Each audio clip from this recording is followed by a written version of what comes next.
शहर अजीज के मुंतखबा शफाफ तरीके से मुंतखबा एमएलए अलहाज मुफ्ती मोहम्मद इस्माइल कासमी साहब ने शहर के सुलगते हुए मसाइल पर आप लोगों की क्या नुमाइंदगी की, इन तमाम बातों को बताने के लिए यह आज की मीटिंग का इनेकाद किया गया है।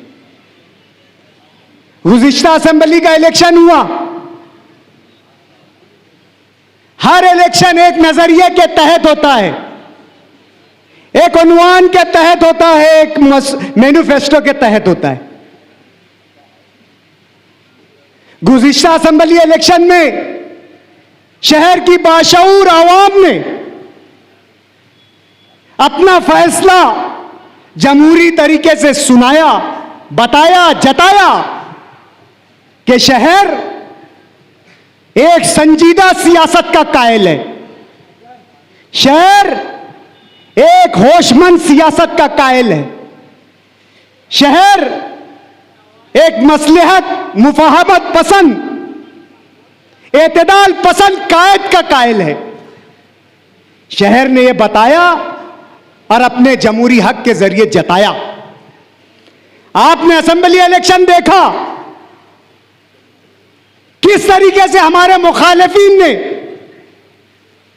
असेंबली इलेक्शन को एक मैदान जंग बना दिया था, किस तरीके से अंडर पेटे मिलकर इलेक्शन लड़ा गया, किस तरीके से पैसे की रेलपेल की गई, किस तरीके से गुंडा नासरीन का इलेक्शन में इस्तेमाल किया गया, किस तरीके से लोगों को डराया धमकाया गया, किस तरीके से लोगों के राय देने के हक को खरीदने की कोशिश की गई और किस तरीके से बोगस वोटों का इस्तेमाल करके अपनी जीत को यकीनी बनाने की कोशिश की। और अनकरीब जिन लोगों ने यह कोशिश और साजिश की, अपनी जीत को यकीनी नतीजे के दिन तक मान कर बैठे थे। शहर भर में मफलर बढ़ चुके, नए कपड़े इंडियन बुटीक से लेकर जितनी भी रेडीमेड की दुकानें हैं वहां पे कतारें लगी हुई थी,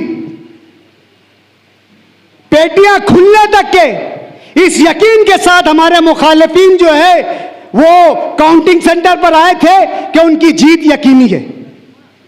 लेकिन वो ये भूल गए थे, वो शहर के सियासी शऊर को भूल गए थे, वो शहर के सियासी ज़ौक़ को भूल गए थे, वो शहर के सियासी समझ को भूल गए थे, वो शहर के उन संजीदा अफराद के फैसला करने की कुव्वत को भूल गए थे जो ये बेहतर तरीके से समझता है कि शहर में किस नुमाइंदे की जरूरत है, क्या सोच रखने वाले नुमाइंदे की जरूरत है, कैसे नुमाइंदे की जरूरत है।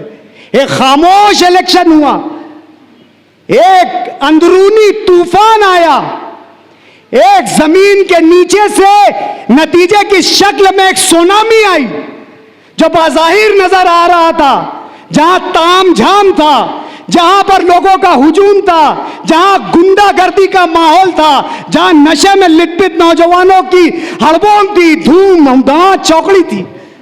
और मुफ्ती इस्माइल की खामोशी का वो तूफान उन तमाम हरकतों को, उन तमाम कोशिशों को एक झटके में सुनामी की तरह लेकर बह गया और 162 वोटों की तारीखी वोट ये शहर ने देखा, पूरे महाराष्ट्र ने देखा और संजीदा अफराद और बाशऊर अफराद इस जीत पर आशाश करते रह गए, कोशिश करते रहे।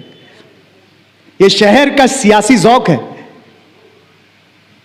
ये शहर हर तरीके से बेदार है, यह शहर समाजी सकाफती तहजीब रखने वाला शहर है, यह शहर अच्छे और बुरे में फर्क करना जानता है, यह शहर जानता है कि हमें माजी में हमने जो फैसला किया है इस फैसले को मुस्तकबिल में किस तरीके से तब्दील किया जाए कि मुकम्मल तौर पर यह शहर अमन अमन का गहवारा बन जाए, मुकम्मल तौर पर यह शहर तामीर और तरक्की की एक नादिरुल मिसाल बन जाए। यह शहर जानता है, और आज भी असेंबली इलेक्शन की तरह यह शहर 70% खामोश है। जो लोग रिवायती सियासत करते हैं, छछंद की सियासत करते हैं, जिनका पेशा सियासत है, जिनका जीना मरना सियासत है, जिनका उठना बैठना सियासत है, जिनकी रोजी रोटी सियासत है, वो लोग शहर को मसाइल में झोंक रहे हैं। मालेगांव की आम जबान में एक कहावत है कि लगाए भी दीदिया बुझाए भी दीदिया। ये लगाए दीदिया बुझाए दीदिया की सियासत आज हमारे मुखालिफिन कर रहे हैं। शहर में मसाइल पैदा किए जा रहे हैं। यकीन मानो दोस्तों, ये सब मसनूई मसाइल है, आर्टिफिशियल मसाइल है, क्रिएटिव मसाइल है, ये पैदा करदा मसाइल है। और इसका हिस्सा हमारे शहर के सियासी जिम्मेदारान हैं, हमारे मुखालिफिन हैं। आज हमें बुज़दिल बनाने की कोशिश की जा रही है। फिरका परस्तों से साठ गांठ कर अंडर पेटे तमाम बातों को तय कर यह बताने की कोशिश की जा रही है कि हमने असेंबली इलेक्शन में और माफ करना पार्लियामेंट इलेक्शन में हमने कांग्रेस के उम्मीदवार को वोट दिया सेक्युलर समझ के। हमने यह महसूस किया कि जो बीजेपी सियासी जमात है वो एक फासिस्ट सियासी जमात है, वो मुसलमानों के खुली हुई दुश्मन है। और माजी में जब से बीजेपी इक्तदार में आई है, हम देख रहे थे कि रोज नए कानून लाकर मुसलमानों को हरेसा और परेशान करने की कोशिश बीजेपी कर रही थी। और बीजेपी मुसलमानों के इर्द गिर्द अरसा हयात को तंग कर रही थी। मुसलमानों का सांस लेना जीना और दोबारा कर दिया था बीजेपी ने। इन तमाम बातों को महसूस करते हुए शहर के बाशऊर लोगों ने कांग्रेस को सेक्युलर समझकर वोट दिया।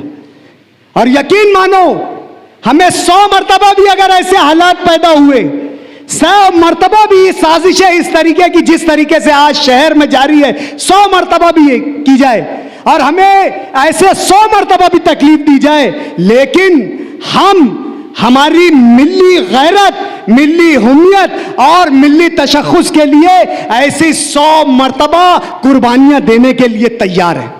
हम ऐसे हालात से घबराने वाले लोग नहीं हैं। हम फिरका परस्तों की साजिशों से हौसला शिकन होने वाले लोग नहीं हैं। हम हमारे मकसद को भूलने वाले लोग नहीं हैं। हम लोग एक जिंदा कौम है, एक गयूर कौम है, हमारे हक के लिए लड़ने वाली एक कौम है। और मालेगांव शहर ये तहरीकों का शहर है। मालेगांव शहर ने मुसलमानों की ना सिर्फ महाराष्ट्र में बल्कि पूरे मुल्क में नुमाइंदगी की है। मालेगांव शहर के सियासी शऊर ने हमेशा पूरे मुल्क की सियासत को सिमत दी है। ये यहाँ के बाशिंदे हैं जो अपने शऊर का इस्तेमाल करना जानते हैं। ये शहर बेवकूफों का शहर नहीं है। ये सब समझते हैं, ये सब जानते हैं कि क्या हो रहा है, कौन कर रहा है, क्यों कर रहा है, किसके साथ कर रहा है और किस लिए कर रहा है। आज स्कूलों पर आफत लाई जाती है और कहते हैं कि मुफ्ती मोहम्मद इस्माइल कासमी साहब ने ईदगाह पर ईद के खुतबे में स्कूल के ताल्लुक से बयान दिया तो ये हालात पैदा हुए। ये गुमराहकुन और प्रोपेगेंडा आप लोगों के जहन में बैठाने की कोशिश की जा रही है। बहुत अच्छी से मालूम है सबको कि एक चैनल वाला जो कभी किसी सियासी लीडर की जमात का सियासी ओहदेदार था, बहुत लोग अच्छी तरीके से जानते हैं कि जिस दिन रिजल्ट जाहिर हो रहा था उस चैनल वाले की उस सियासी नुमाइंदे की कामयाबी की खबर में क्या हाल था। जब दोबारा उसे यह मालूम हुआ कि पेटी मिल गई तो किस तरीके से उसकी खुशी समा नहीं रही थी। और आज वो चैनल वाला स्कूल के जिम्मेदारान के खिलाफ में, जिसका तालीम से दूर दूर तक कोई मुवास्ता नहीं, वो टीचर्स जो आज हमारे घर की इज्जत है, बापर्दा खवातीन है, हमारे घरों की जिम्मेदारियों को निभाते हुए दर्स और तदरीस का काम कर रही है, ऐसे टीचर्स पर केस करवाया गया। स्विस स्कूल में हमारी पर्दा नशीन मां बहनों को पुलिस स्टेशन में बुलाकर जवाब दिया गया, उनसे जवाब लिया गया। वो मां बहनें जिन्होंने कभी किसी सरकारी दरबारी दफातर की सीढ़ियां नहीं देखी थी, उन्हें पुलिस स्टेशन की सीढ़ियां चढ़ाई गई। आज सरदार स्कूल के खिलाफ भी उसी शख्स का इस्तेमाल किया गया। हिंदू सखल समाज, मैं दावे के साथ कहता हूं, इसके बनाने वाले, इन्हें मवाद मुहैया कराने वाले, इन्हें शहर की मुखबिरी करने वाले हमारे अपने ही लोग हैं और बड़े सियासी जिम्मेदार लोग हैं। आज मैं कहता हूं, जन्म दाखिला बनाने में क्या सिर्फ नदी के इस पार लोगों से चूक हुई है? क्या सेंट्रल असेंबली हल्के के लोगों से ही सिर्फ जन्म दाखिला बनाने में चूक हुई है? क्या मालेगांव असेंबली हल्का नंबर 114 में बसने वाले 11 से 12 हजार हमारा बिरादरान वतन से चूक नहीं हुई है? क्या कभी किसी ने देखा कि शहर के 80 साला बिरादरान वतन के किसी भाई का, बाप का जन्म दाखिला किस तरीके से बनाया गया है? क्या जन्म दाखिला म्युनिसिपल कॉरपोरेशन से सिर्फ मालेगांव सेंट्रल के 4,13,000 आबादी रखने वाले लोगों का ही इशू हुआ? मालेगांव म्युनिसिपल कॉरपोरेशन की हुदूद में दरे गांव है, सोए गांव है, दयाना है, और सायना है, दीगर जो है, कभी वहां के लोगों का भी जन्म दाखिले का मामला आपने सुना? कमाल की बात कि कॉरपोरेशन में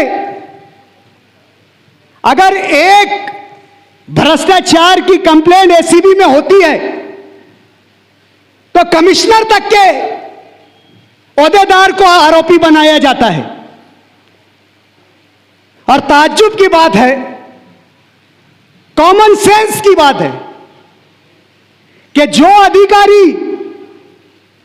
अपनी फाइनल दस्तखत से जन्म दाखिले को इशू करता है, हेल्थ ऑफिसर,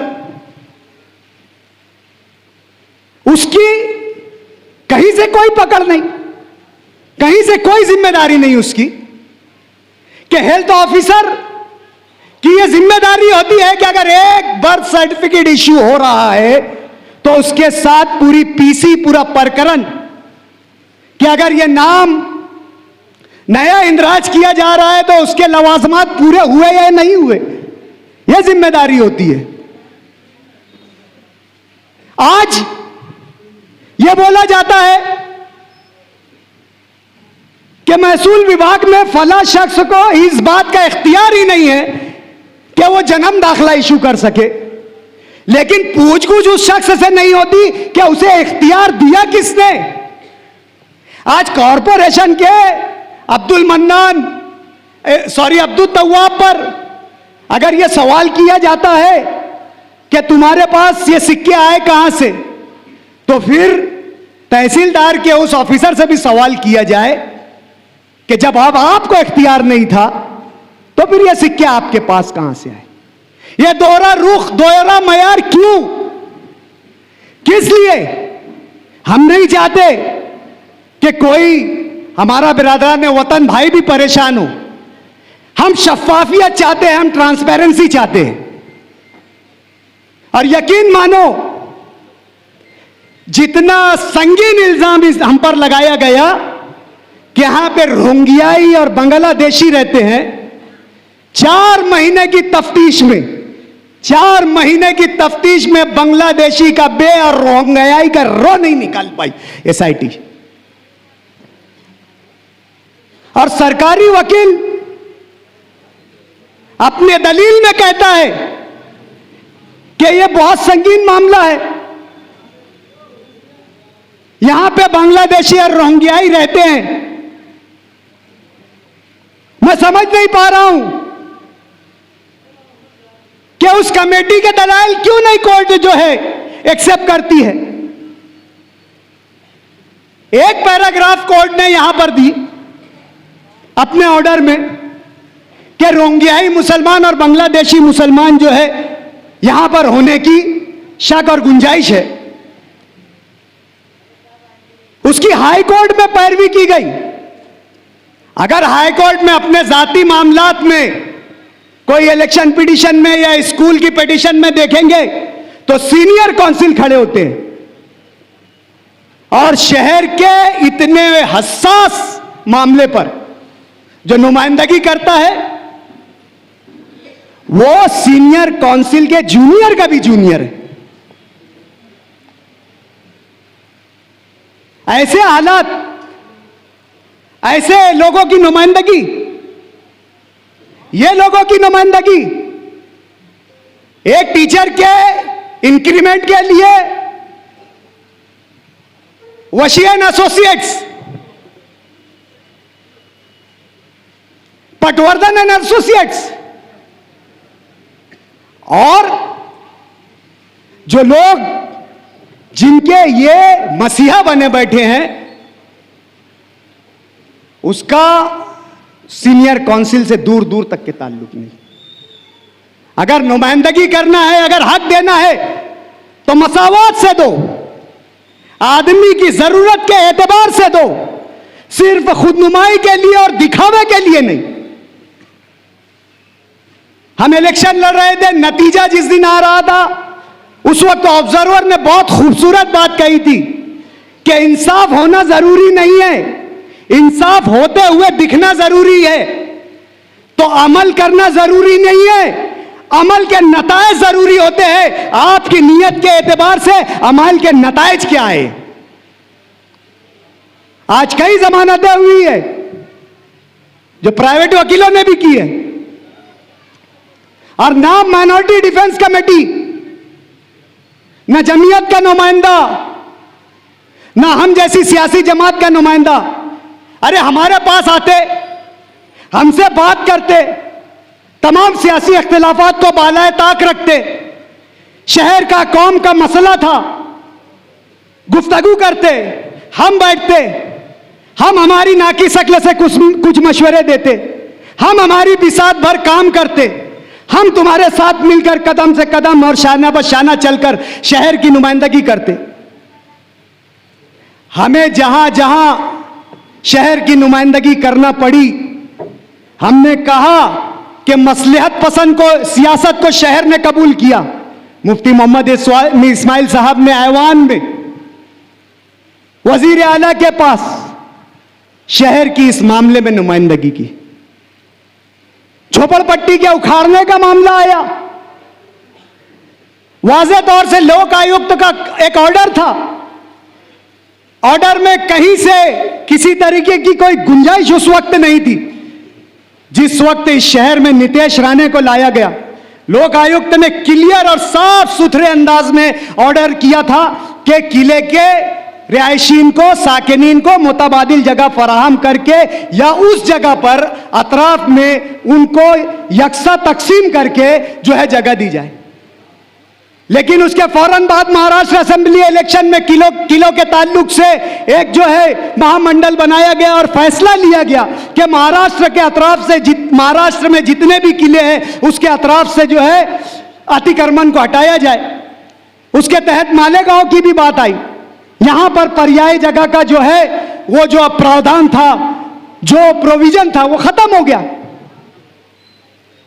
जिस वक्त कानूनी बात की बात थी, बतंगड़ ना पैदा करते हुए जो उसका मानी मफहूम निकल रहा था, जो हुकूमत में कायदा बना, जो लोक आयुक्त का ऑर्डर आया, उसका एनालाइज करके, उसका तजिया करके एक बात नतीजे के तौर पर यह कही गई कि आज नहीं तो कल लोगों को यहां से जाना पड़ेगा। यह एक एनालाइज था, एक तजिया था दो रिपोर्टों का। एक वो जो हुकूमत की जानिब से महामंडल तय कर बनाकर जो कायदा पास हुआ था वो, और एक जो लोक आयुक्त का ऑर्डर था वो।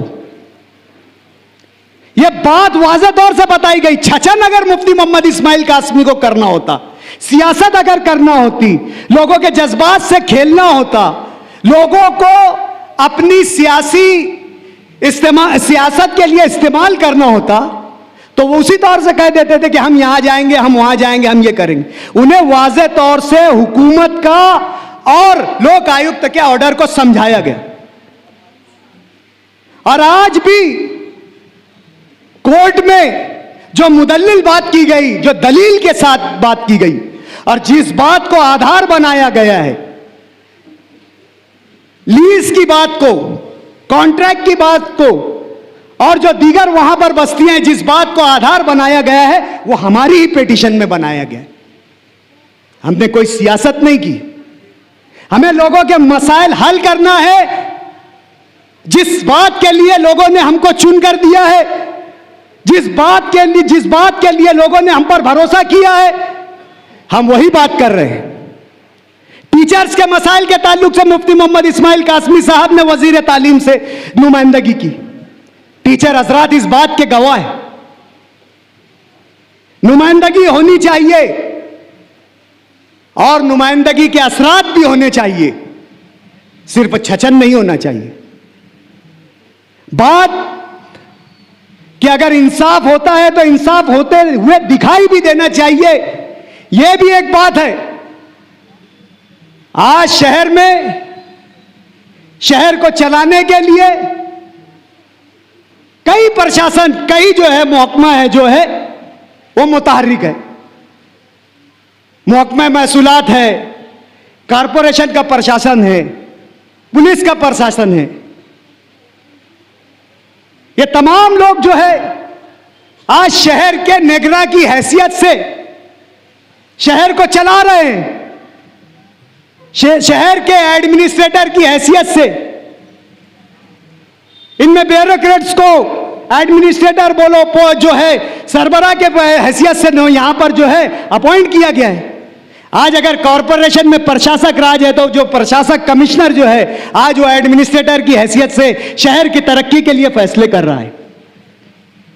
पुलिस डिपार्टमेंट के जिम्मेदारान कर रहे हैं, महसूल विभाग के जिम्मेदारान कर रहे हैं। फिर आज क्या जरूरत पड़ी कि हमें शहर के सियासी हालात पर यह मीटिंग, हंगामी मीटिंग रखना पड़ी। कहीं ना कहीं जवाबदेही में कोताही है, कहीं ना कहीं शहर का एक बड़ा तबका शहर के तमाम प्रशासन से मुतमईन नहीं है। आज कॉरपोरेशन, उसके पास कोई स्ट्रेटेजी नहीं है, कोई प्लानिंग नहीं है। कॉरपोरेशन के जिम्मेदारों को नहीं मालूम होता है, कॉरपोरेशन के सबसे बड़ी अधिकारी को नहीं मालूम होता है कि अंडरग्राउंड का काम कहां चल रहा है। चालू ठेकेदार को कोई बोल देता है जा, तो वो वहां का काम बंद करके दूसरी साइड खोदना चालू कर देता है। अंडरग्राउंड के ठेकेदार को यह भी नहीं मालूम कि अगर मैं ये रोड खोद दूंगा तो आवाम को किस तकालीफ का सामना करना पड़ेगा, लोगों का आना जाना बंद हो जाएगा। आज ये हाल जो चंदनपुरी रोड का है, दोनों तरफ से रोड खोद दी गई है, लोगों को आने और जाने का भी ख्याल नहीं रखा गया है, और ये कॉरपोरेशन के प्रशासन को मालूम भी नहीं।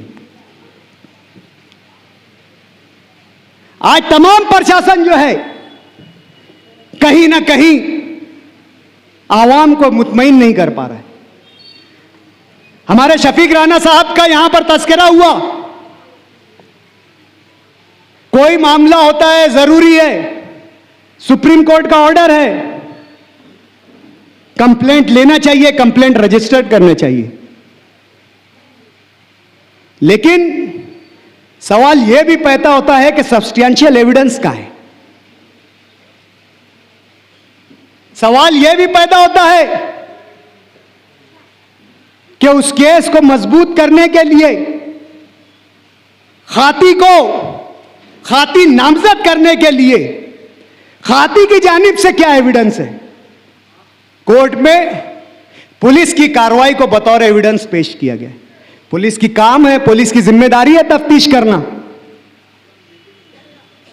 हम पुलिस की तफ्तीश पर शक नहीं उठा रहे, लेकिन क्या इस मामलात में वो शहर का एक सियासी पार्टी का जिम्मेदार है, वो एक मजहबी तंजीम का जिम्मेदार है, वो पुलिस मित्र है, वो शहर में लॉ एंड ऑर्डर को बरकरार रहने के लिए, शहर में दो समाजों में भाईचारगी और कम्युनल हार्मनी रहने के लिए वो शख्स जो है मेहनत करता है। तफ्तीश यकीनी है, तफ्तीश जरूरी है, और वो इंक्वायरी के जमरे में है, इसलिए आज हम बहुत सारी बातें नहीं बोलना चाहते। शहर के एमएलए होने की हैसियत से मुफ्ती मोहम्मद इस्माइल कासमी साहब ने पुलिस से इस मामले में बासपुर्स की। आज वोटिंग लिस्ट में पिछले असेंबली इलेक्शन में 30,000 वोटें यकायक बढ़ जाती है, जिसका ना बीएलओस के पास सबूत है, ना कोई रिकॉर्ड है, ना कोई इंदराज है। आज कोई एक बीएलओ यह बता नहीं सकता सबूत के तौर पर कि इन 30,000 वोटों को वोटर लिस्ट में इंदराज करने के लिए हमने फॉरवर्ड किया है, जबकि उसका तरीकाकार, कानूनी तरीकाकार प्रोसीजर यह है कि बीएलओ के पास वोट बढ़ाने का अरीजा दाखिल किया जाए, वो उसकी जांच पड़ताल उस मुकाम पर पहुंचकर राय दहिंदा की पूरी तफ्तीश करने के बाद बीएलओ आगे बढ़ाता है। लेकिन 30,000 वोट महसूल विभाग के जरिए बढ़ जाती है, बासपुर्स की जाती है, नहीं दी उसका जवाब दिया जाता है। वोट बढ़ाने के इख्तियार को महसूल विभाग कहता है हमारा इख्तियार है, लेकिन वोट काटने के इख्तियार को इलेक्शन कमीशन की तरफ ढकेल देता है। यह नारवा सुलूक बहैसियत सियासी जमात के हमारे साथ किया जा रहा है। यह दूजा सुलूक बहैसियत एमएलए मुफ्ती मोहम्मद इस्माइल कासमी के मानने वालों के हमारे साथ किया जा रहा है। ऐसे बहुत से मसाइल हैं, ऐसी बहुत सी बातें हैं। हम इसे आवाम की अदालत में लाएंगे, आवाम से मशवरा करेंगे, और जहां हमें लगता है कि हमारे साथ नाइंसाफी हो रही है, मैं एमएलए मोहतरम से गुजारिश करूंगा कि साहब अब हमें तहरीक का रास्ता इख्तियार करना चाहिए। अब हमें जो है उस सियासत का या उस सियासत को इख्तियार करना चाहिए, उस तरीक़ाकार को इख्तियार करना चाहिए जो आवाम बज़ाहिर महसूस कर सके। हमारी खिदमत काम के ज़मरे में बताना, मैं समझता हूं कि आप अगर तामीरी मामलात में देखेंगे तो शहर में जारी तमाम सड़कों का आज जो जाल बिछ रहा है वो मुफ्ती मोहम्मद इस्माइल कासमी साहब के फंड से और उनकी कोशिशों से बिछ रहा है। आज शहर में अमन के साथ त्यौहार हो रहे हैं।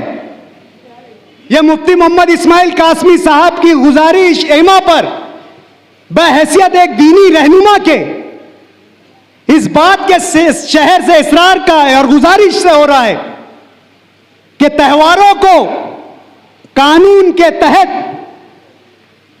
त्योहारों को जो हमारे कानून हैं, जो गवर्नमेंट के गाइडलाइंस हैं, उसके तहत मनाया जाए। अगर मुफ्ती मोहम्मद इस्माइल एक सियासी नुमाइंदे और मजहबी शख्स की हैसियत से खड़े होकर मिंबर से यह गुजारिश करते हैं तो 100% लोग त्यौहार जो है वो मुफ्ती मोहम्मद इस्माइल कासमी साहब के बोलने पर कानून के मुताबिक मनाते हैं। ये त्योहारों का सुकून से, अमन से गुजर जाना, ये हमारी कोशिशों का समरा है। हर प्रशासन इस बात को जहन में रख ले कि अगर हम कहीं अड़े, हम कहीं मुखालफत करें और ऐसी कोई बात के लिए बजिद हो जाए कि यह गैर कानूनी है लेकिन हम करेंगे, तो इससे शहर की सूरत हाल बिगड़ सकती है। मुफ्ती इस्माइल कासमी ने और उनके मानने वालों ने हमेशा हर प्रशासन की मदद की है। जब जब जिस इंतजामिया ने बुलाया और अपने बात को मजबूत तरीके से रखा, चाहे फिर वो हमारे हक में गई हो या ना गई हो, चाहे उसका हमको नुकसान हो रहा हो, लेकिन हमने अगर वो कानून के दायरे में है वो बात मानी। इसकी एक मिसाल मैं देना चाहूंगा कि असेंबली इलेक्शन के नतीजे जाहिर हो रहे थे, कहीं कानून में लिखा नहीं है रिकाउंटिंग। रिकाउंटिंग का कोई प्रावधान, कोई प्रोविजन कायदे में नहीं है। एक बार जो नतीजा जाहिर हो गया है आखिरी पेटी खुलने के, वो नतीजा फाइनल। अब उसके बाद इलेक्शन ऑब्जर्वर की रिमार्क्स और फिर हाईकोर्ट। लेकिन इंतजामिया ने, हमारे प्रांत ऑफिसर ने, बाहर से आए हुए ऑफिसरान ने मुफ्ती मोहम्मद इस्माइल कासमी साहब से गुजारिश की। जो जुमला मैंने कहा कि इंसाफ करना जरूरी नहीं है, इंसाफ होते हुए दिखना जरूरी है, ये उस ऑब्जर्वर ने मुफ्ती मोहम्मद इस्माइल कासमी साहब को कहा। और मुफ्ती साहब ने बहुत बड़ा रिस्क लिया। हमारे मरकजी जिम्मेदारान से, रियासती जिम्मेदारान से, शहर के जिम्मेदारान तक, हर कोई शख्स यह चाहता था कि रिकाउंटिंग ना हो, हमारे साथ धोखा हो सकता है, हम असेंबली की सीट हार सकते हैं। साजिशें चालू थी, आला सियासी ओहदेदारान के कांटेक्ट चालू थे, इधर से फोन उधर से फोन, बीच में बत्ती का गुल हो जाना, हर तमाम बोलते ना बोके का बनना और छीके का टूटना। निकल रही थी पेटियां और लाइट चले गई। लेकिन फिर भी उस वक्त मुफ्ती मोहम्मद इस्माइल साहब ने सब्र और जब्त के दामन को थामे रखा और कानून पर भरोसा करा और कानून के ओहदेदारान की बात पर भरोसा किया और रिकाउंटिंग की इजाजत दी। और अल्लाह ने आज ये फैसला और इज्जत हमारे हक में रखी। बताने का मकसद सिर्फ यह है कि हम कानून के मानने वाले हैं, कानून के तहत चलने वाले हैं, कानून की पासदारी करने वाले, कानून की सरखुरुई चाहते हैं, कानून की सरबुलंदी चाहते हैं। हर एक शहरी कानून के तहत चले, हमारा जानना भी यही है और हमारा मानना भी यही है।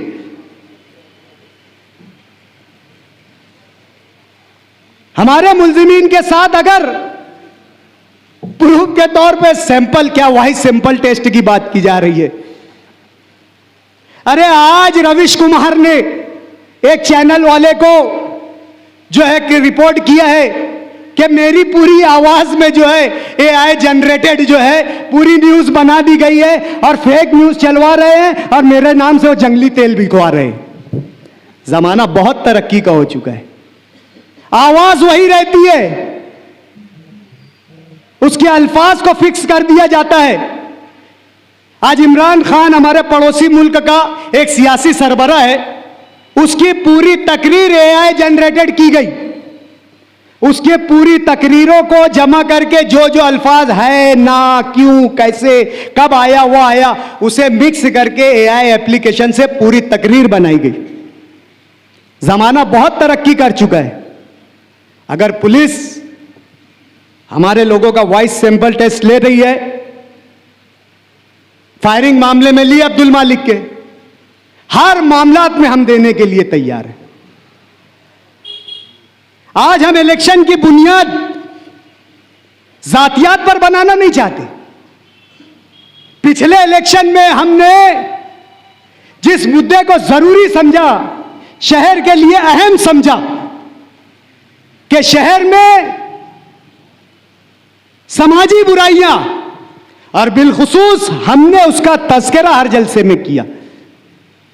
कि शहर में नशा और चीजों का इस्तेमाल बढ़ रहा है, शहर में गुंडागर्दी बढ़ रही है, शहर में आम शहरी अपने आप को गैर महफूज समझ रहा है। और इन तमाम बातों को रोक जो है असेंबली का नुमाइंदा लगा सकता है।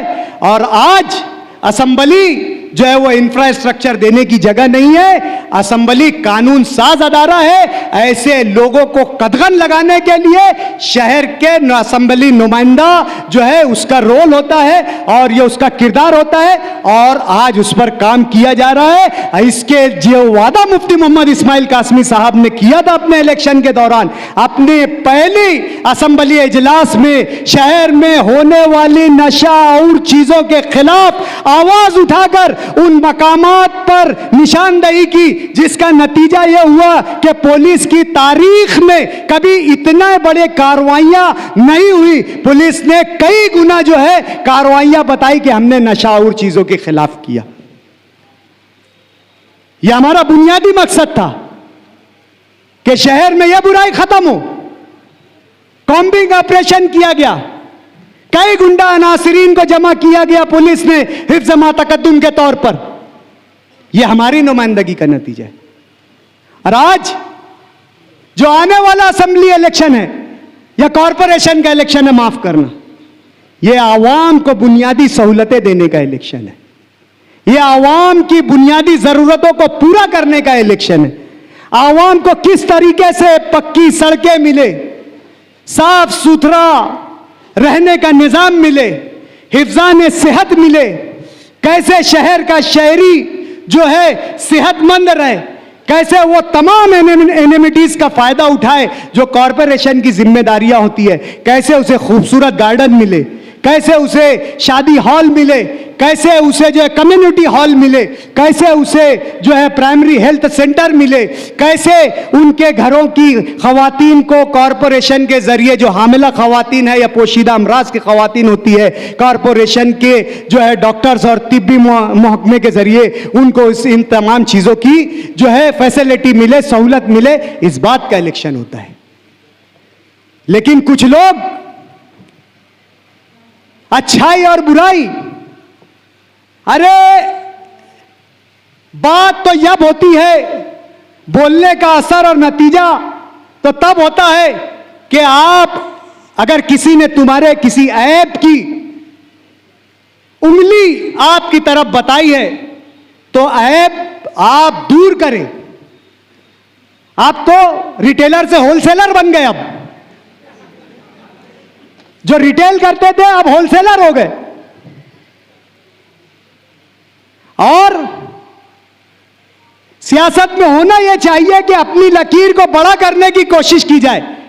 यह हमारी लकीरों को मिटाने की कोशिश कर रहे हैं। अल्लाह ने इज्जत की लकीरें हमारे माथों पे लिख दी है और बना दी है, किसी के देने से जिल्लतें आने वाली नहीं है। इज्जत और जिल्लत का देने वाला अल्लाह है, गलतियों की सजा देने वाला अल्लाह है। कोई शख्स खताओं से, गलतियों से मुबर्रा और पाक नहीं है, लेकिन गुनाह का, गलती का एतराफ, उस गलती का एतराफ ही सबसे बड़ी बात होती है। अगर ऐबों को खोलने की बात है, अगर लोगों को करतूतों को सड़कों पर लाने की बात है, तो फिर यकीन मानो हमसे अच्छा कोई नहीं है। वहां से शुरू करेंगे जहां से तुम्हारे शिजरे में तुमको वो नाम भी नहीं मालूम होगा, और वहां पर खत्म करेंगे कि तुम्हें उसकी मालूम पड़ेगी कि ये कर रहा क्या। इलेक्शन है, आवाम को बराह रास्त फायदा होना चाहिए। जिस मकसद से इलेक्शन होता है, जिस नियत से इलेक्शन होता है, आवाम को डायरेक्ट फायदा हो। आप किस तरीके की स्कीमें ला सकते हैं, किस तरीके के आवाम को सहूलतें दे सकते हैं, इन तमाम बातों पर बात होनी चाहिए। आप मेरी बातों को गुजारिश समझे, इंतबा समझे, मशवरा समझे। ये बात थी आप लोगों के सामने रखने के लिए। कुछ पैगाम इंतज़ामिया, कुछ पैगाम मुखालफिन और कुछ पैगाम हमारे हमदर्दों के लिए था। आप इन तमाम बातों को जहन नशीन करें मुझे बोलना बहुत कुछ था, बोला शायद बहुत कुछ, लेकिन इसके बाद भी बोलना था, लेकिन मौका रहेगा तो बोलेगा।